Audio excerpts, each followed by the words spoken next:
Mama Lisa. Love ko ni mo, mama. Upo, anak.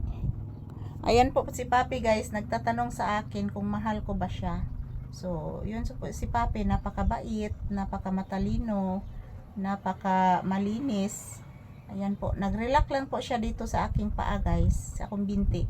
Paborito, since bata pa siya, guys, dito talaga siya mag-tambay, matulog. Dito sa aking higaan at dito din sa aking binti. Yan po mga palangga. Oh. Relaxing kay si Papi, guys. Very relaxing. Yan. Bago na akong ipakumpra mga palangga. Ayan. Pass muna ako sa tinapay ngayon, guys, kasi medyo lumalaki yung aking bilbil. Oh. Kay mga isang linggo ako, guys, nagkain ng tinapay.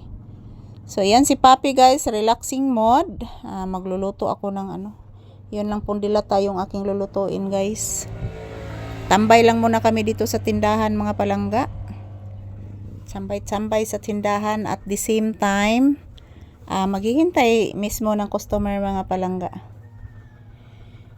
Yan. Medyo yung kaba ng aking dibdib, guys, hindi na po tulad ng dati yung bago pa lang yung lindol. Grabe ang among kaba, guys, wala mitarong tulog. Nisamot na nga nagbagyo, guys, wasad mitarong tulog. Grabe jud ang among pag-antos diri mga palangga karong buwan sa November o September, guys.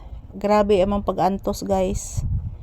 Pero mo ginigiingon mga palangga nga pagsubok ra na ni God nga dapat nating lagpasan.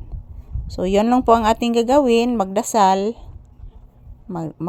manalangin ng taimtim kay siya ra jud ang atong bugtong manunubos, guys, manuluwas ang ating Panginoon. So ayan, good morning. Bless mama. Taga Santo, kabuutan oy. Maligo na taon niya, ha? Para mahumot ang bata na kog balik, ha? Yes, anak. Say good morning and say thank you, anak. Mag-good morning kasi imong viewers. Sige na. Uy, natog, oy. Sige lang hindi ni katog akong anak. Unya naman ko mag-live, anak. Hala, alas 10 naman day, anak. Kaako pa man itiwas og charge, anak, akong cellphone, anak. Unya na ko mag-live. Mag-charge sa si mama. O anak, sakit pa man ni anak kung ni tarong cleaning at itsuchi ni mo, anak. Ayan po mga palangga, sinasabihan ko si Papi, guys, na mag-good morning, mag-great o good morning sa inyong tanan. So ayan, nakikinig lang po siya sa huni ng mga ibon. Yan yung, wala na pong ibon sa bubong, guys, pumupunta po doon sa punong kahoy.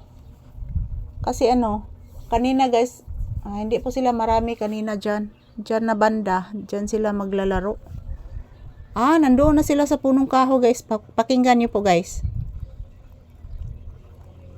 Marami ng ibon sa may punong kahoy.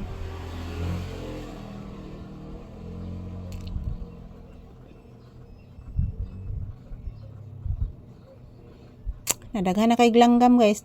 Namalhin agad sila dito sa kanang kuan, guys. Naaros punuan sa sampalok mga palangga ang mga langgam. Daghan na kaisanan sila, guys. Murag to ato sila tanan dito nagpundok, guys.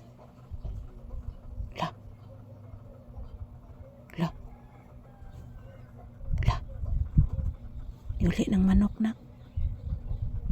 Niuli na, nak. Paminawa, anak. Mangitin sa narunak. Yan, thank you for watching, guys. Ito lang po muna ang aking update ni Papi. I love you all and happy blessed Monday.